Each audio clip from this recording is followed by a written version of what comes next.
there is a lot happening with the Taylor Swift fandom. Like they're showing like all of her show basically on TikTok, all the highlights, all the reveals, all this stuff. And there's apparently a lot of Easter eggs in it. I saw an article. Where did I lose that article? Oh, there was an article in Teen Vogue, which I'm reading now because I have almost a teen. About the Easter eggs in her show. Because what Taylor, I think, likes to do is surprise her fans with little hidden messages, like Easter egg type stuff. Yeah. And her fans love to decode it, and they love to figure out, like, what does it mean when she puts her hand on this glass box? Is it a reference to her video from 5 years ago or whatever? Oh, yeah. A lot of people read too much into things sometimes. They do, but also I think that she knows that. If she leans into it, it's fun. And she leans into it. I think she's very smart woman. Yeah. And she is aware that her fans really enjoy that. It's like a game, it's part of the game for them. Now, what do you think about Taylor Swift? You're not a Taylor Swift fan. No, I'm not a fan, but I think she's a really good singer. Yeah. Yeah. I do too. I think she's got a phenomenal voice and she's an incredible songwriter, but it's really interesting to me to see all of the fans and their conspiracy theories about, well, not conspiracy theories, they're ideas about what they think she's doing in their the secret messages in her tour. Does the Taylor Swift fandom have a name? Swifties. Okay, yeah. Okay. Because like Beyonce has the Beehive. The Beehive. Yeah. That's the only one I can think of right now. But Styles, Harry Styles. Yeah. Has his people are called something. Stylers. Wait, what is Taylor Swift? Swifties. But Taylor Swift are called Swifties. I don't know what Harry Styles fan club is called. Is that bad?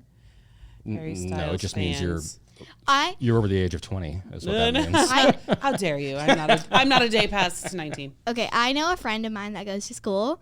Stylers. Oh, it is Stylers. It is Stylers. Oh. Okay. Oh, did I just make that up? I thought I did. Well, my friend at school, she's a styler. Oh, really? Like all her water bottle, all on her water bottle is just Harry Styles stickers. Oh, so she's like hardcore. Yeah, and sometimes she even wears a Harry Styles shirt to school. You see, and that's another piece of fandom that I can't relate to either. I've never went and bought the posters. I've never went and bought, the stickers. I've bought concert shirts before and stuff like that, but it's not like I don't wear it every day and I don't live and BTS breathe. is called the BTS Army.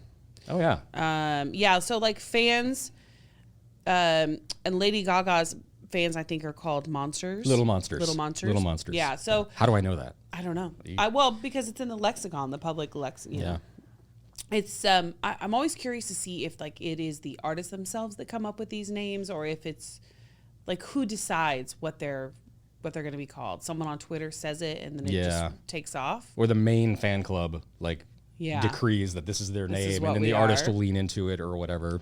The Swifties. Well, kudos to Taylor Swift, because she has really created and cultivated an incredible fan base of people who are deeply loyal to her in a almost unhealthy way, but fanatic way. It's kind of what we talked about before with the parasocial relationship. What are you saying to me? What are you whispering? Nothing. Okay, that was weird. In like an almost unhealthy way, but I mean, people like who they like, and they're into what they're into, and and she's talented. Is she though? Is she bucking against Ticketmaster, or is she like teaming up with Ticketmaster a lot more? Because Ticketmaster charged exorbitant prices for her show. tickets. I'm not sure what happened with that actually. Okay. It just sort of went away. I know Ticketmaster is getting a lot of flack these days as being this big evil entity that overcharges. They've recently announced that they're actually going to refund some money for The Cure tickets, because people were buying tickets to go see The Cure. The Cure is an old band from the 80s and 90s. They're touring right now, and they were selling their tickets through Ticketmaster, and the fees and taxes through Ticketmaster were more expensive than the actual tickets were. So people were like suing Ticketmaster basically, and so they announced they would give refunds. So I'm just wondering if there was any fallback on Taylor Swift, because I know initially when Taylor Swift announced her tour, like the site crashed, and ticket prices were just prohibitively expensive, like thousands of dollars for not very good tickets. So apparently after the tickets went on sale, there was a Justice Department investigation and a congressional hearing a lot of the Swifties are pushing for that. More than 340 fans are bringing a lawsuit against Ticketmaster. Okay, so there was some flack. And its parent company, Live Nation. And so I don't know where it's at right now without sitting here and like reading through this whole article. But it looks like there is some action, and it's coming from the fans. I don't think it's coming from Taylor Swift. Okay. Yeah. Which is kind of a bummer. I don't know if I feel like, she's the one that has all the power, but I don't want to speak out of turn because I don't know exactly what she's doing or what she's been pushing for. Well, I know Robert Smith of The Cure spoke out vocally against Ticketmaster.